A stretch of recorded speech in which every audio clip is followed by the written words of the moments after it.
These vests serve to protect and clearly identify journalists, yet they've offered little protection for Palestinian journalists who risk their lives to report on Israel's relentless bombing of Gaza. Back into Gaza. Do you know anything on about the first that? day What of the can you war, report at this October stage? 7th, this happened.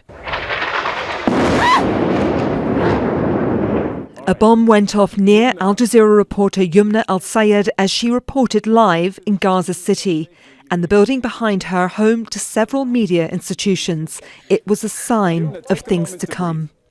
Just 2 days later, this would become the final broadcast from journalist Saeed Al-Tawil. للأسف تم تحذير برج حجي بالقصف.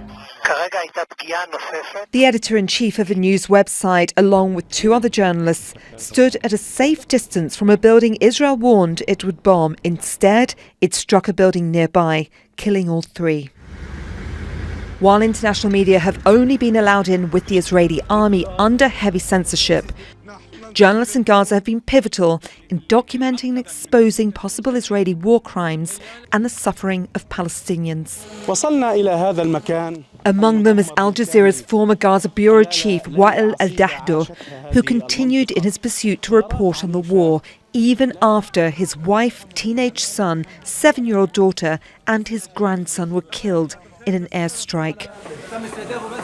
In mid-December, he and Al Jazeera cameraman Samer Abu Daqqa were caught in a strike while filming at a school. While Abu Daqqa was wounded and still under heavy fire, a network of human rights groups and journalists pressured Israel to let them rescue him. Arriving 6.5 hours later, it was too late. Abu Daqqa had bled to death. Dahdo was injured in the same strike. Less than a month later, Dahdo's oldest son Hamza travelled to southern Gaza to document the aftermath of an Israeli attack, but never returned. A direct strike on his vehicle killed him and his colleague Mustafa Thoraya. Wael al-Dahdo paid tribute to his 27-year-old son. For much of the war, Al Jazeera correspondent Ismail Al-Ghul was reporting from northern Gaza. He and his cameraman Rami Al-Rafi were directly targeted in an Israeli strike on his car. Both were wearing press vests. These are just some of the stories of journalists who set out to tell the truth about Israel's war on Gaza. And these are the names of all the journalists killed while doing so. Those who died in the first few months of Israel's war on Gaza made up 75% of all journalists killed around the world in 2023.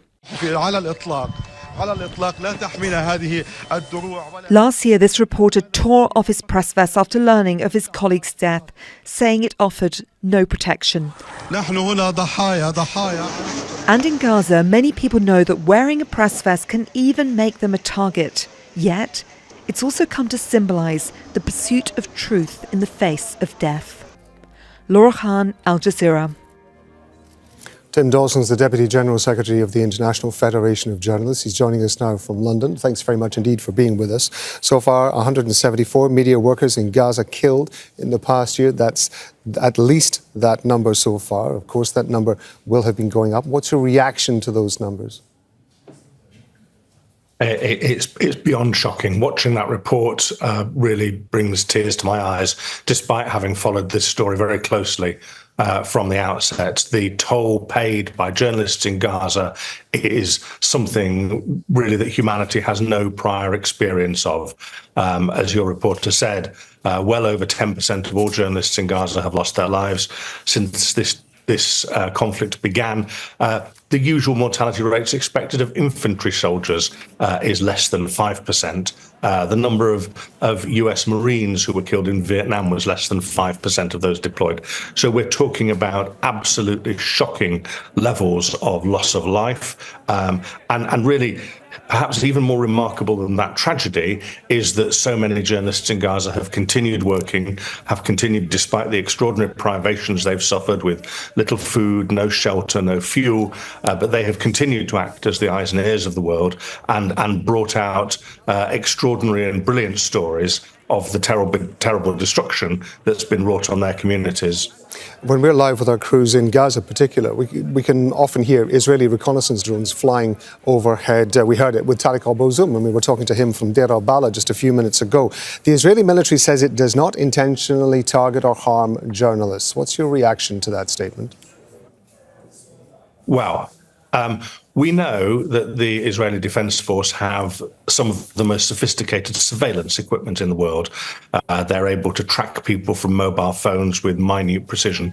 We know that they have some of the most precise geolocating technology, allowing them to know where people, the patterns of movement, where they go at night, whom they associate with.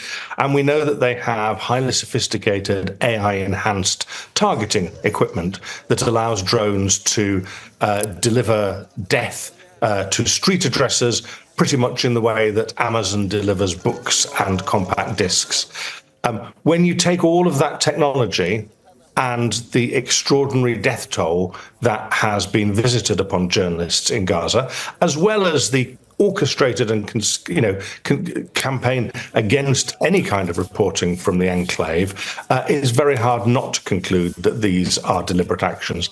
And I think what's most important now is for the International Criminal Court to intensify its investigation and really get to the bottom, because I think, in war, accusations fly about and half-truths and much evidence is buried beneath piles and piles of blown-up concrete. What we need now is judicial examination of the evidence that there is and a holding to account, where that's necessary, of those who've perpetrated war crimes.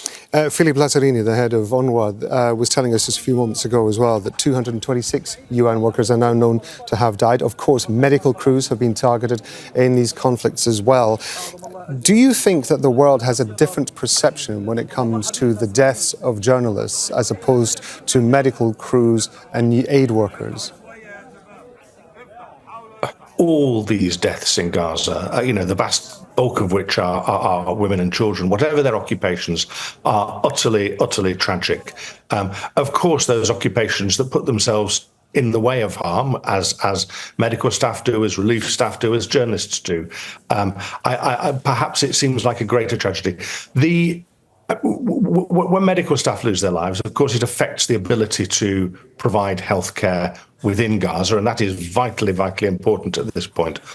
Where journalists lose their lives, it stops channels of information from getting out of Gaza. We know that great efforts have been made to keep international journalists from the enclave. We know that lots of hurdles have been put in the way of free and fair reporting of what's happening in Gaza. So, as well as the human tragedies of journalists losing their lives while simply trying to do their job, there is the tragedy for the rest of the world, that it's harder for us to understand what's happening there, that the truths that are happening on Gaza streets every day are being kept from the world. So one life is not greater or more important than another, but the impact on the rest of humanity and our ability to know is greater when journalists lose their lives. Tim Dawson is Deputy General Secretary of the International Federation of Journalists, so we appreciate it.